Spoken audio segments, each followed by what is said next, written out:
Hundreds of patients stranded as LASUTH resident doctors begin three-day warning strike. Nigeria moves up 4 places in Transparency International's latest Global Corruption Perception Index, but still up there among most corrupt nations. In international news, U.S. sanctions Venezuela's economy as diplomats stay in the country for negotiations. And in sport, 2019 African days changed for Ramadan.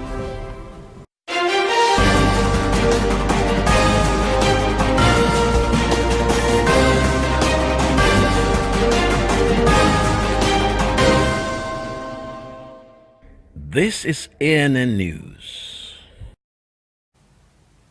I am Olajumoke Olatunji. It was not a very good day for patients who needed doctors' attention at the Lagos State University Teaching Hospital. Resident doctors had begun a 3-day warning strike. The doctors had sent a signal last week that the warning strike would begin this week to show their grievances over the acute shortage of doctors and house officers. Sadly, hundreds of patients who went to keep their appointments as early as 5 a.m. were disappointed. LASUTH resident doctors president Dr. Balogun Fatai explained to journalists that Governor Akinwumi Ambode had failed to approve the employment of additional resident doctors and house officers. The Nigerian government has strongly warned foreign diplomats and organizations resident in the country against interfering in Nigeria's internal affairs. Ministry of Foreign Affairs gave the warning on behalf of the federal government in a statement signed by its spokesperson George Edopa. The ministry expressed deep concern about statements made by the U.S. Embassy, UK High Commission and the European Union Election Observer Mission on the suspension of the Chief Justice of Nigeria, Walter Onoha. The ministry says it is insulting for any foreign representative to claim the right to interfere in Nigeria's internal affairs on the premise that its government had invested heavily in the election. The ministry said that Nigeria had invested enormously over the years in election processes of many African countries and will continue to do so without interfering in their internal affairs.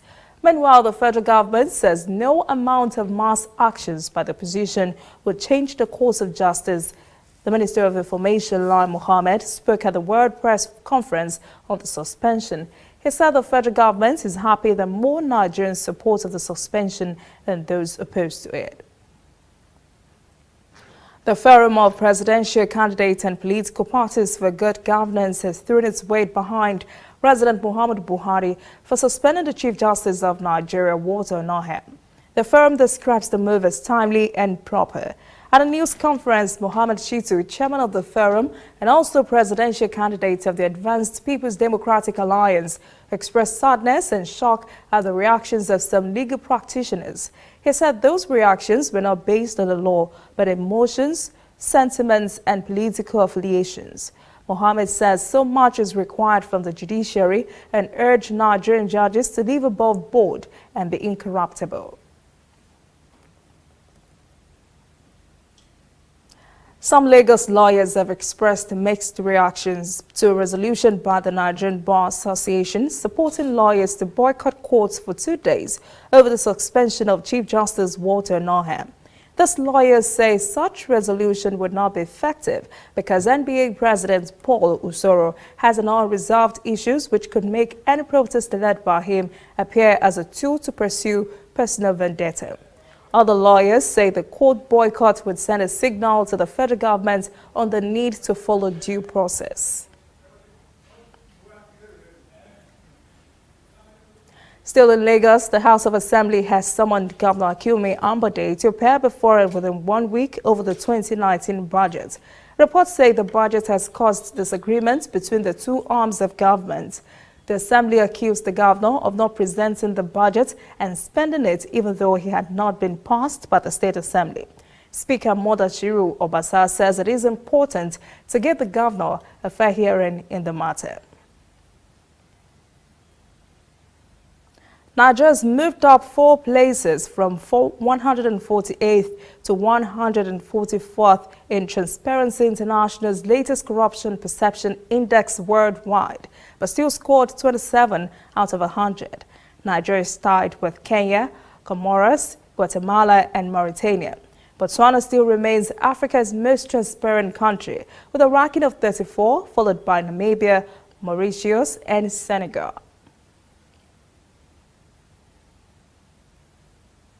The Academic Staff Union of Universities has received from the National Pension Commission a certificate of operation for Nigerian Universities Pension Management Company. The refusal of the agency to approve the operation of the Teachers Union Pension Commission was one of the reasons for this agreement between ASU and the federal government.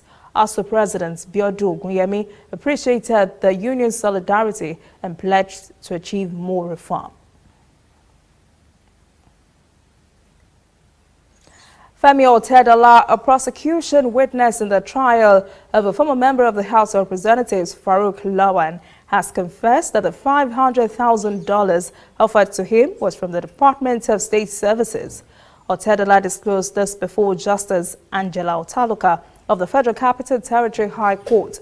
Otedola says the money was given to him by the DSS to set a trap for Lawan after he wrote a petition against him. He accused Lawan of demanding a $3 million bribe from him to exonerate his oil company, Zenith Petroleum and Gas, from alleged subsidy scam in 2012. The case has been adjourned to March. Coming up, African stories. CAR calls for UN embargo to be lifted. And later, international news. Venezuela's economy threatened as U.S. slaps sanctions on the country.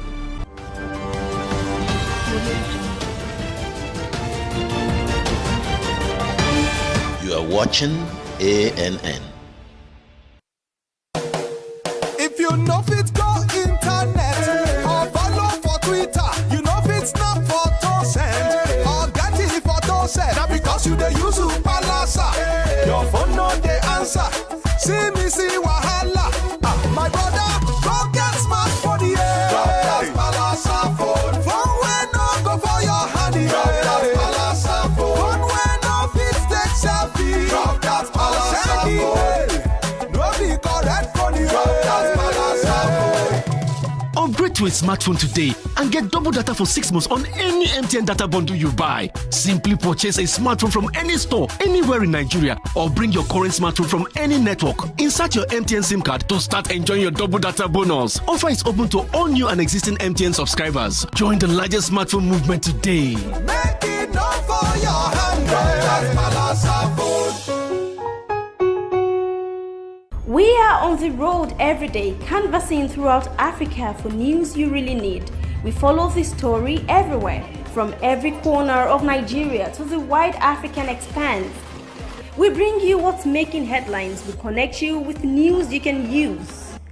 ANN, African News Network, in a truly African spirit. Welcome back. This is ANN News. Now to African stories. Central African Republic Prime Minister Mathieu Simply Sarangi has led a rally of nearly 3,000 persons in the capital Bangui, calling for a global arms embargo against the country to be lifted. UN Security Council had subjected CAR to an arms and ammunition embargo for the past 5 years. It also banned weapons supplies to the country unless approved by a UN Sanctions Committee. The action was aimed at ensuring imported weapons do not end up with militias. The UN Security Council will decide on Thursday whether to renew the arms embargo. Zimbabwe's public sector unions have given the government a 48-hour ultimatum to make a new salary offer or face a strike action. Wage negotiations reached a deadlock on Monday, raising the prospect of more unrest following this month's violent protest. President Emmerson Mnangagwa is under pressure to deliver on his pre-election promises to revive the economy. The government of former President Robert Mugabe, who ruled for 37 years, has been blamed for wrecking the economy. He was forced to resign by the military 2 years ago. The Apex Council, consisting of 16 civil service unions, says government negotiators did not bring a new offer to a 4-hour meeting on Monday. The council secretary says more talks are set for Wednesday. The council says if no agreements were reached at that meeting, a job action will begin. Sudanese President Omar al-Bashir has extended ceasefires on Monday in 2 conflict-hit states where protest leaders have been calling for anti-government rallies. He said this should end fighting, which erupted there 8 years ago. Al-Bashir has declared several unilateral ceasefires in Darfur, South Kordofan and Blue Nile since 2016, bringing relative calm to 3 war-torn states. The president has been charged by the International Criminal Court for alleged genocide and crimes against humanity in Darfur. He has denied the accusations. Tens of thousands of people have been killed in the 3 conflicts, and millions have been displaced over the years after ethnic minority rebels took up arms against Khartoum, accusing it of economic and political marginalization.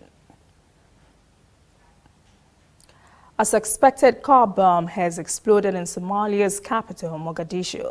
The bomb reportedly went off as a car was going through its security checkpoint. A journalist reports that at least 1 person was killed and 3 others were injured in the explosion. Cameroon's opposition leader, Maurice Kamto, has been arrested by authorities on Monday after weekend protests that security forces dispersed with live bullets. 6 persons were wounded, and the Movement for the Rebirth of Cameroon party says Maurice Kamto was detained along with 2 other party members in the city of Otedola as unrest continues over October's presidential election. Kamto claimed he was cheated out of the presidency in the election, and more than 100 persons were arrested on Saturday during protest marches in several towns. 3 students and a police officer have died in the Democratic Republic of the Congo after clashes broke out among student protesters. Police used tear gas and warning shots to try to disperse crowds of students returning from the governor's residence in Upper Katanga on Sunday. The students were protesting over water and power outages after a large area, including Lubumbashi University, was left without water and electricity for 3 days. Torrential rains had damaged vital electrical cables and pipes. The students were also demonstrating against higher fees. The presidency says a police officer who ordered to shoot the peaceful students without warning will be brought before a military court to face charges. It added that increases to academic fees paid by the university's 10,000 students had been suspended. When we return, international news. Venezuela's economy threatened as U.S. slaps sanctions on the country. And later sport. CAF confirmed dates change for 2019 African qualifiers.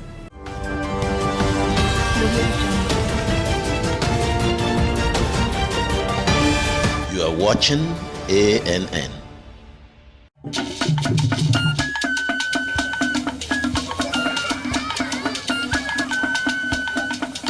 Are you sure you want to do this?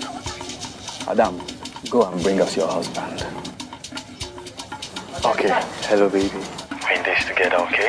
Can you hear me? Keep coming forward. Wait, stop.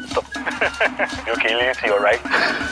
Keep walking down. Keep walking to the left. Yes. You're almost here. Keep going. You are here. Wow, you did it. I'm just so glad I didn't have to use my cane to do this. And I am so glad no other man got you before me. Let me be your eyes. We will never stop working to give you a network you can rely on so you can enjoy life's special moments. MTN, everywhere you go. Whether in your house, at your office, on your phone or online, we are there. We have the facts behind the headlines. We cut to the chase with the news you really need. We cover every angle. We are the bigger, better news network. We are African News Network. ANN. Watch ANN News on MITV from a truly African spirit. Welcome back. This is ANN News and World News. Venezuelans are bracing for the deepening of a brutal economic crisis on Tuesday after the United States imposed sanctions sharply curbing the country's vital exports. The socialist government has responded by refusing to load crude cargoes without payment. The Trump administration hopes the sanctions, which bar state-owned oil company Petróleos de Venezuela from collecting proceeds from crude sales to U.S. refineries, would pressure President Nicolas Maduro to step down and allow opposition leader and self-proclaimed President Juan Guaido to call elections. In a defiant national broadcast on Monday night, Maduro said he would take legal action to challenge the sanctions. He also pledged to retaliate, but did not announce any specific measures.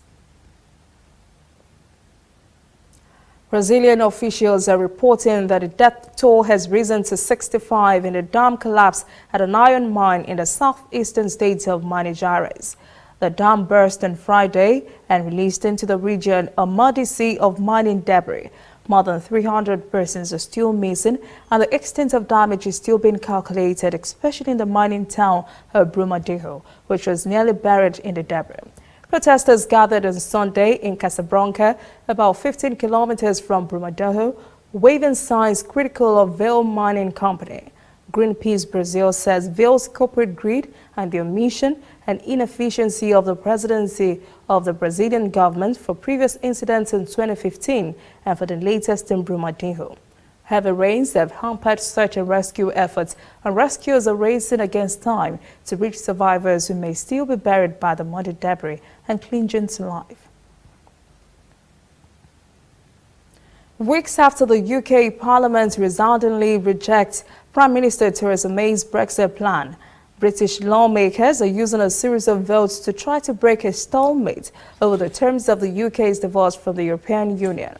Lawmakers will vote on a series of proposals that could offer an idea of what kind of Brexit plan would emerge.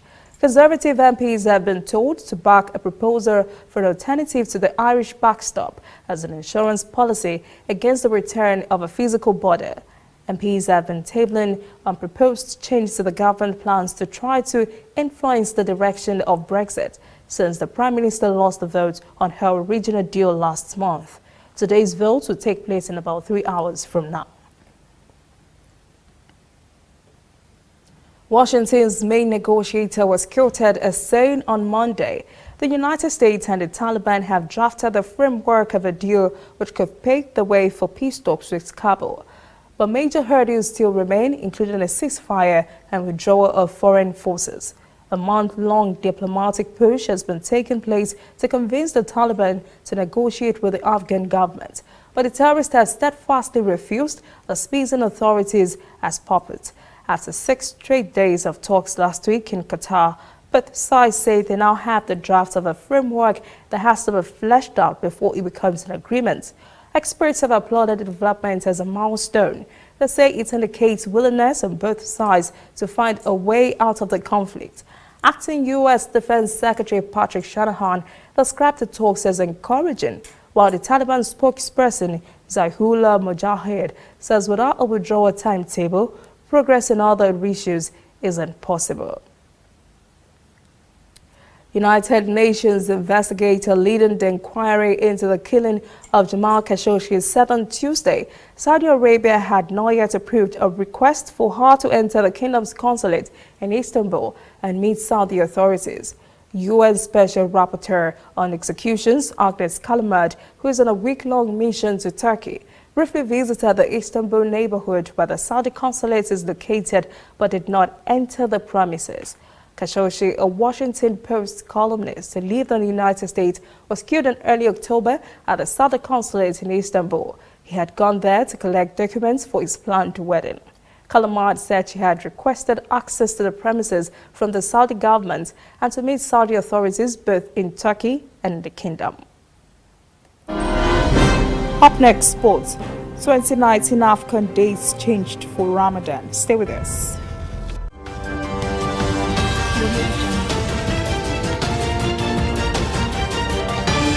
You are watching ANN. This used to be me.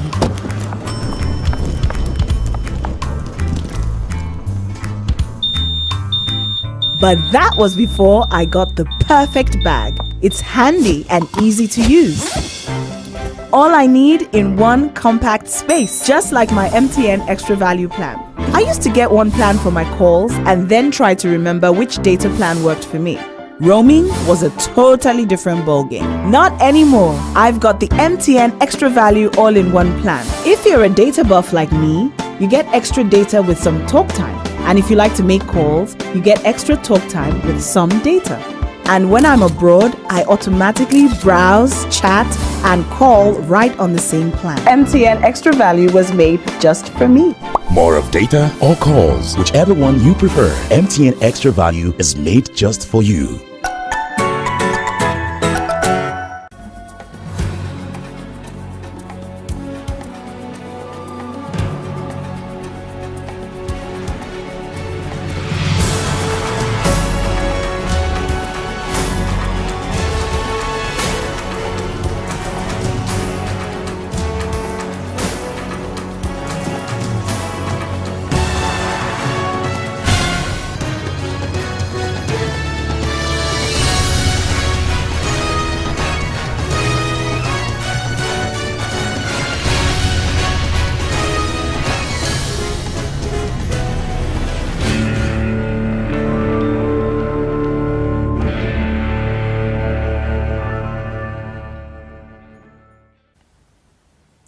Welcome back. This is CNN News and Sport. This year's Africa Cup of Nations in Egypt has been pushed back by 6 days to accommodate Muslim players' time to rest and recover after a month of fasting. CAF says the tournament would now kick off on June the 21st instead the 15th. This new change of date is a request from a group of North African nations, and CAF approved the delay at a special executive committee meeting on Saturday. Sierra Leone is happy with the return of league football to the country after a 4.5-year absence. Football was suspended because of the 2014 Ebola outbreak. League has resumed despite Sierra Leone being suspended by the World Football Governing Body, FIFA. The opening of the league on Sunday was witnessed by a huge crowd and a game between cabinet ministers and members of parliament. Good news for Sierra Leone. And that is CNN News this evening. Thank you for joining us. For details on this and all the stories, visit our website, annafrica.net. Conversation continues on our social media platforms, Twitter, Instagram, and Facebook at CNN Africa TV. I am Olajumoke Olatuji. Have a pleasant evening.